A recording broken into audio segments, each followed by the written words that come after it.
لیکن جب کیبنٹ بن رہی تھی میں نے شہباز صاحب کی منت کی, میں نے کہا مجھے وزیر نہ بنائیں, پوچھ لیں آپ شہباز صاحب سے. لیکن وہ انہوں نے کہا کہ تم لوگوں نے مجھے آگے کیا, اب تم لوگ کہتے ہو کہ تم نے ساتھ کھڑے نہیں ہونا. یہ جمہوریت ہے؟ اپنے اندر الیکشن کروائیں اور آپ اس کے بعد کہیں وہ تو آپ ہار جائیں گے. آپ کو کس نے بتایا تھا کہ ہم ہار جائیں گے؟ کتنی بار یہ تجربہ کرنا ہے؟ اب بس ہو گئی ہے یار. جوان جہان تھے, ٹین ایجر تھے جب آئے تھے.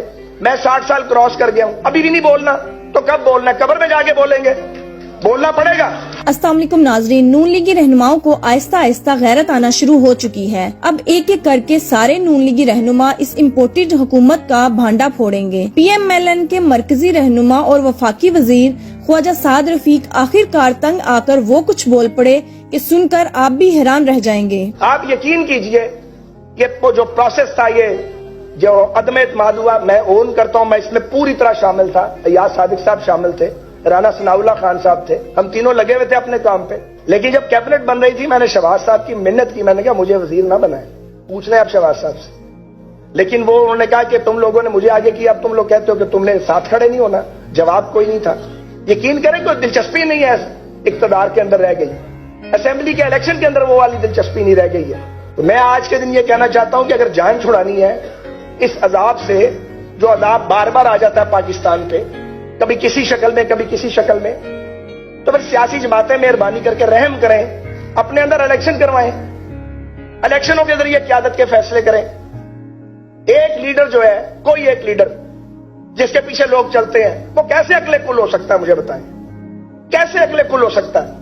غلط فیصلے کرتے ہیں ہم ٹکٹوں کے, کوئی نظام ہی نہیں ہے سیاست میں, نیچے سے ریکمنڈیشن ہی نہیں آتی ہے. وہ ویسے ہی ایم پی ایم این اے آ جاتے ہیں, وہ آ کے ٹامک ٹوئیاں مارتے ہیں, مشکل ٹائم پہ ساتھ کھڑے نہیں ہوتے. کتنی بار یہ تجربہ کرنا ہے؟ اب بس ہو گئی ہے یار. جوان جہان تھے, ٹین ایجر تھے جب آئے تھے. میں 60 سال کراس کر گیا ہوں, ابھی بھی نہیں بولنا تو کب بولنا ہے؟ قبر میں جا کے بولیں گے, بولنا پڑے گا.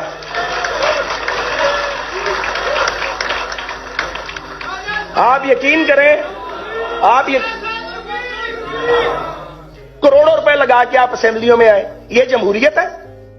اس کو خراب کون کرتا ہے؟ اس کو خراب وہ کرتے ہیں جو مارشل لاء لگاتے ہیں. اس کو خراب وہ کرتے ہیں وہ ججز جو نظریہ ضرورت کے تحت فیصلے دیتے ہیں. ری کاؤنٹنگ نہیں کرنے دینی, اٹھا کے پھینک رہا ثاقب نثار کیس کو. تم ہو کون؟ تم کیسے انصاف نہیں دو گے؟ نہیں دیا انصاف.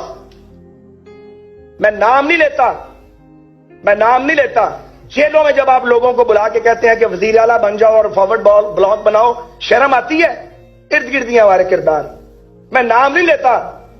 جب آپ کو پوچھیں کہ کہاں سے الیکشن لڑیں گے, آپ کہیں اپنے حلقے سے, اور آپ اس کے بعد کہیں وہ تو آپ ہار جائیں گے. آپ کو کس نے بتایا تھا کہ ہم ہار جائیں گے؟ یہ تو آپ نے کام کیے ہوئے ہیں. پھر کہتے ہیں بولے نہیں لوگ کیوں نہیں بولیں گے؟ لیکن آج میں آپ کو یہ گزارش کرنا چاہ رہا ہوں, آج نہیں میں کئی دن سے یہ کہہ رہا ہوں کہ ذمہ داری اب سیاستدانوں پہ 100% پڑ گئی ہے, کیونکہ اگلے غیر سیاسی ہو گئے ہیں. اگلوں نے ڈکلیئر کر دیا کہ ہم غیر سیاسی ہیں.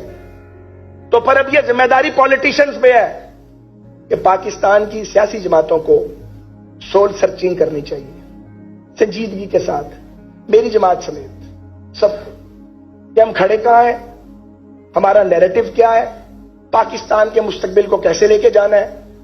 ہر جماعت کو اپنے اندر جمہوری ادارے بنانے چاہیے. ناظرین, خواجہ سعد رفیق نے بہت اہم انکشاف کیا ہے کہ رجیم چینج آپریشن کے بعد میں نے شہباز شریف کو کہا تھا کہ میں وزیر نہیں بنوں گا. پھر شہباز شریف نے مجھے کہا کہ آپ لوگ مجھے آگے لگا کر خود پیچھے ہٹ رہے ہیں, تو پھر مجھے وزارت قبول کرنا پڑی. ناظرین, اکیلے سعد رفیق نہیں بلکہ تھوڑی سی بھی عقل رکھنے والے جو بھی نون لیگی رہنما تھے وہ رجیم چینج آپریشن کے بعد وزارت قبول کرنے کو تیار نہ تھے. ناظرین, اس کی وجہ کیا ہو سکتی ہے کہ وزارت مل رہی ہو اور انسان انکار کر دے؟